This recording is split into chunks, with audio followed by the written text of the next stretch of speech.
I'm here with Alexandra Stapleton, and we are making some really cool glasses and plates and all kinds of stuff. Right, so it's all about personalization. So I have done it that you can literally personalize anything with vinyl.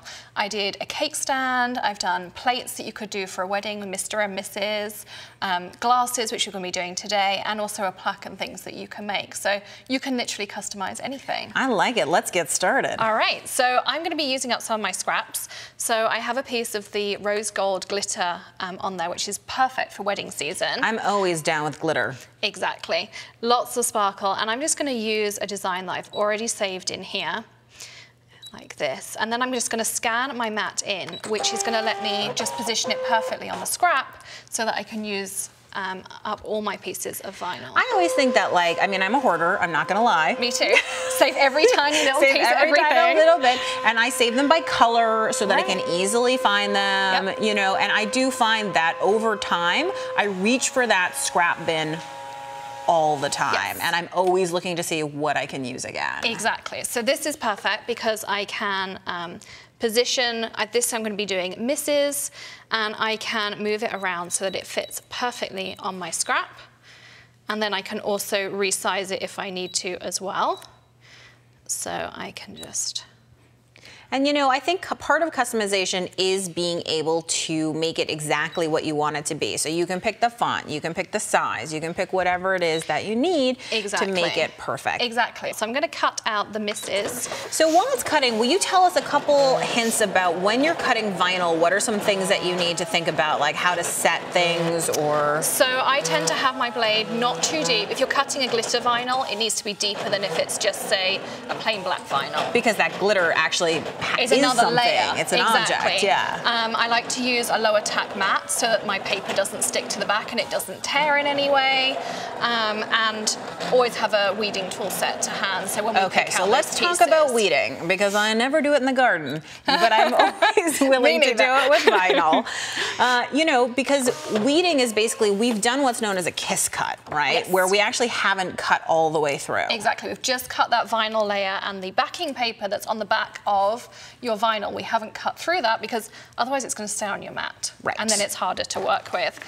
So I'm going to pull my mat away from my vinyl, and I have cut out a misses, which you can just kind of see at the top here. If I'm doing something super detailed, I tend to have like a light box underneath, makes it even easier. And I really like these hook tools because I can just get They always look like dental instruments of torture to me. I've known people who use dental instruments, tweezers, toothpicks, like anything you can use that's better than nails to get under there and make sure you're getting all of that. Once you've started, you can literally then just peel away the excess. Like this. And of course, if you were home and you're a hoarder like we are, you might have used an even smaller scrap so that you would be saving all of that stuff. Yeah, and even once I've cut it, I could just take my trimmer and I could have just trimmed underneath or just done a rough fussy cut as well. So you can really save those pieces. You're also going to want to get rid of anything that's in the middle of A's, D's, R's, all of those things. Get rid of that centerpiece that it's cut. That looks great. So now we're going to add it to our glass. So if you can just pass me that one that I haven't decorated. And I'm going to be using, this is transfer tape. So again, it's a low tack, and it's going to allow me to place it perfectly onto this glass. So it's like a sticker sheet, right? It's going to stick to the vinyl, but not the backing. Exactly. So I'm going to line up my grid lines. So this makes sure that you get it straight, because I'm notorious for being sloppy. So grid lines are perfect on the transfer tape because it allows you to line it up perfectly.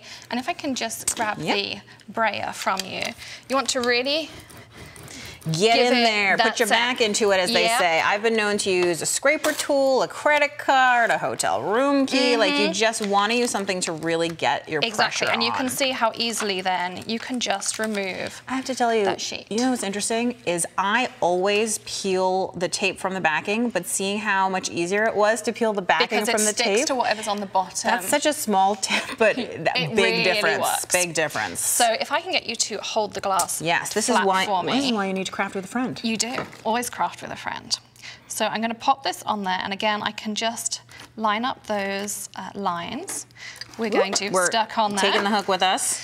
And then we're just going to wrap our transfer tape round. And again, scrapey tool, nail, anything to just kind of really in there if you're doing firm. something like the chargers or something flat. Exactly. So I'm just going to rub it with my finger.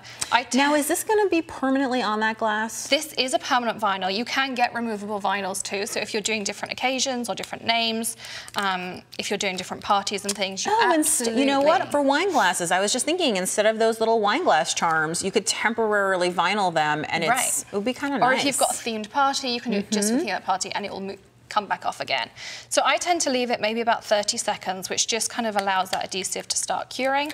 And then again, I can just pull that transfer tape off. It's so glittery pretty. It looks so translucent when it's on that glass, because I can see the glitter from behind too. Right, so you've got the color and the glitter, and then whichever side of the glass you're looking at, you can see, and it's perfect because you can theme it to the wedding colors. Yeah, you could do initials, you could do somebody's name. There are so many different ways, and of course, you can see all the different colors. I'm personally, for me, I don't know about you, but I love this kind of coppery color. That's a real metallic. The neons would be so fun for kids. Yes, and they glow in the dark, some of the neons too. I'm sorry, what? Yes. So the neons will glow in the dark. So you can put them on Halloween things. You can decorate the trick-or-treat bowls. That's so You can do all that kind of stuff. Yeah. I love that. And everything you've brought is so beautiful and personal, which is the entire point, right? Exactly. Let's personalize everything. That's it. This was fantastic. Thank you so much. Oh, you're welcome. Thanks for having us. Absolutely.